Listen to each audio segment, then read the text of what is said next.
আসসালামু আলাইকুম, দাদাবার এগুলো থেকে আমি শুরু করতেছি। আজকে আপনাদেরকে দেখাবো, দেখেন ফরিদপুরের সালতা। এই যে দেখেন ফরিদপুরের সালথা উপজেলায় এত সুন্দর একটা জিনিস করছে। এটা আসলে কর্তৃপক্ষকে অনেক ধন্যবাদ জানাবো যে একটা ইউনিয়ন পরিষদ, উপজেলা পরিষদ যে এত সুন্দর করে সাজানো যায় এখানে আসলে দেখা যাবে। আসলে আমরা মানুষ কত খারাপ দেখেন, এত সুন্দর একটা জায়গা করে রাখছে আমাদের জন্য, দেখার জন্য, আমাদের চোখের তৃপ্তি নেয়ার জন্য, আমাদের উপভোগ করার জন্য এত সুন্দর একটা জিনিস করে রাখছে। এর মধ্যে কত সুন্দর সুন্দর মাছ আছে, অনেক মাছ, আসলে অনেক রঙিন রঙিন মাছ, তেলাপিয়া মাছ, বিদেশি মাছ, সব মাছ আছে। এটা মূলত একটা আপনার ফাউন্টেন। এই ফাউন্টেনটা দেখেন, এই ফাউন্টেনটা কত সুন্দর, এবং এই ফাউন্টেনটা আসলে চারপাশে খোলা যেন সবাই দেখতে পারে।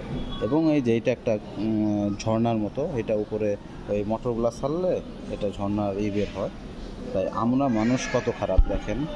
এর মধ্যে চিপসের প্যাকেট, বোতল, এর মধ্যে বোতল ভেসে আছে, চিপসের প্যাকেট, ময়লা আবর্জনা সব আমরা ফেলে ফেলে এই সুন্দর জায়গাটাকে নষ্ট করে ফেলছি। তাই আমার মনে হয় যে, দেখলাম যে এই জিনিসটা আপনাদেরকে দেখানো উচিত যে আসলে সবার আগে হলো আমাদের মেন্টালিটি পরিবর্তন করতে হবে। আমাদের মেন্টালিটি পরিবর্তন না করতে পারলে আমাদের দেশটা সুন্দর হবে না। আসলে ইউরোপ, অন্যান্য দেশে এত সুন্দর দেখায় কী কারণে? কারণ তারা নিয়ম মানে, এইটাই হলো মূল বিষয়। তারা নিয়ম মানে, এই কারণে তাদের দেশটা সুন্দর পরিষ্কার। আমরা যদি নিয়ম মানতাম অবশ্যই আমাদের দেশটা সুন্দর পরিষ্কার হতো। এখানে দেখেন, এখানে সুন্দর একটা ডাস্টবিন দেওয়া আছে, অত সুন্দরভাবে ডাস্টবিন দেওয়া আছে সব জায়গায়।